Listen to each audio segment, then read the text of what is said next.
You can see that the difference in the attack. Lynette medyo mabagal yung approach na. And she tried to hit it cross-court. I think the better option would be better if she brought it down the line. Now USD leading by 2 on a very crucial part of the set. FEU needs this good reception right here. Coach Pamilar asking for a check ball dun sa tira na yon. An ace! I was about to say, Pinabayaan ng best receiver in the league na si Christine Agno yung bolang yon, that serve from Dimakulangan, and it cost them set point USD. Let's listen to FEU. Patapos siya na eh. So, 2 points pa dapat gawin nila, di ba? So, namatay ng ganun-ganun lang. Oh. Laban ng nanguli, hindi pa tapos. Kapitan niyo pa, rumisip tayo maayos. Ang sasabi niyan.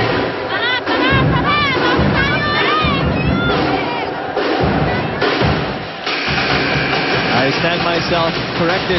It's match point USD.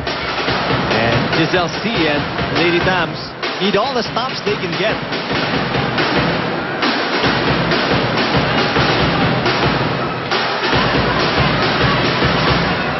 again, these are crucial serves for Rhea. It's match point. But even more for FEU's defense, let's see how they receive. Just a point away from going to the second round. That's good. Basas. That's out.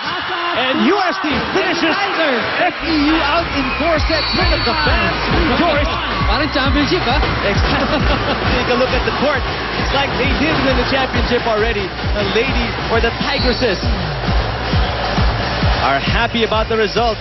This is what they wanted, and that's exactly what they got. A 4-set win against FEU, 25-22, 23-25, 25-17, and 25-21. Again, Eric, FEU has nothing to be ashamed of. They really played a great game up to the very end. Sabi nga ni Coach Nes, bakit nung huli bigla nagbago, no? Hindi pa yan tapos, but they failed. They were down by 3 points. And the young team that they are, they suffered, the lack of experience into this kind of match. But I hope FEU picks up from what they have accomplished here in this season. And I bet you they're going to be one of the tougher teams come next season, Eric. Our best player of the game is sitting with Bea Coronel. Okay, hi, sorry, Eric. I'm here with Maru Benedicta of the USD Lady Tigresses. So, Maru, congratulations. You're moving up into the platform. So, what was going through your mind the entire game? Considering the stakes? And, of course, syempre yung playing level ng opponent niyo. Actually kasi, talagang ito na yung pinagandaan namin. So, ang nasa isip lang namin lahat is ibigay lahat para may panalo yung game namin. Okay, and you're going up against Ateneo in your next game. And they have, of course, a twice-to-beat advantage. Pero sa tingin mo, ano naman yung advantage niyo going up against them? Siguro, yung sinasabi nga nila yung sa tao-tao. Kung tao-tao, lamang ang USD kesa sa Ateneo. Okay, congratulations. Is there anyone that you want to greet? Hello po sa Reyes and Valentin family ng Tarlac. Tapos hello sa BBG of Tondo. Tapos hello kay boss. Saka sa lahat na sumusuporta sa USD. Maraming salamat po. At saka sa mga blackmates ko, hindi ko na i-mention lahat. Hello sa inyong lahat. Yun po. Thank you so much, Ruin. Congratulations. You'll see her again on Saturday. Maru Benedicta of the USD Lady Tigers.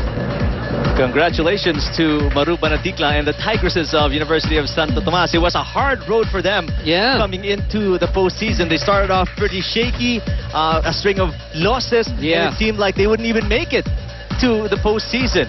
But they recovered, and here they are now going into that matchup against Ateneo. Let's take a look at the play of the game. This was a good reception. Look at Micah Ortiz. She's been wanting to have this play all game long. This was the best set that has gone her way, and she delivered with that running spike. That's our play of the game. Look at this. Perfect form.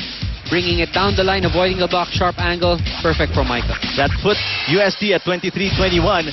And then the ace at match point para sa USD. Coming up next are yung laban kaninang umaga at 10 o'clock. The matchup in the men's volleyball tournament of season 74 of the UAAP. Number 1 seeded FEU Tamaraos against the De La Salle Green Archers. Pagkatapos lang po ng game na yan. And coming up on Saturday, we'll be covering the men's and women's volleyball semifinals already every Wednesday and Saturday. Ito po yung schedule sa Sabado. Yung men's division the number 2 seeded UST Growling Tigers will take on the Adamson Soaring Falcons at 4 o'clock.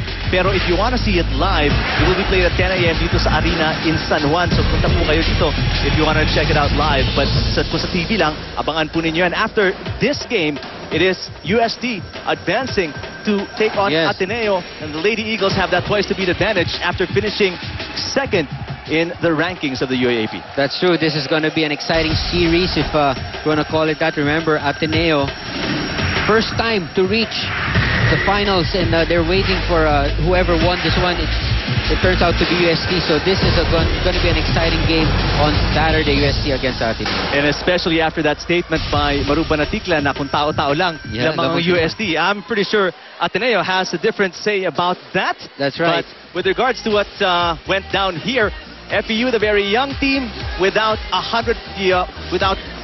Major Rojas at 100%, struggled today, and they went down in 4 sets against the much experienced or more experienced and veteran squad of the Tigresses of University of Santo Tomas, and they advanced to meet Ateneo, the twice-to-beat team in the semifinals of our women's volleyball tournament of season 74 of the UAAP. We'll see you again on Saturday. And this coverage today is brought to you by ABS-CBN Sports. Thanks to our director Al Neri and producer Ada Payuga. For Bea Coronel, Victor Lopez, and my partner Ian Laurel, I'm Eric Tapan. Thanks for watching and have a great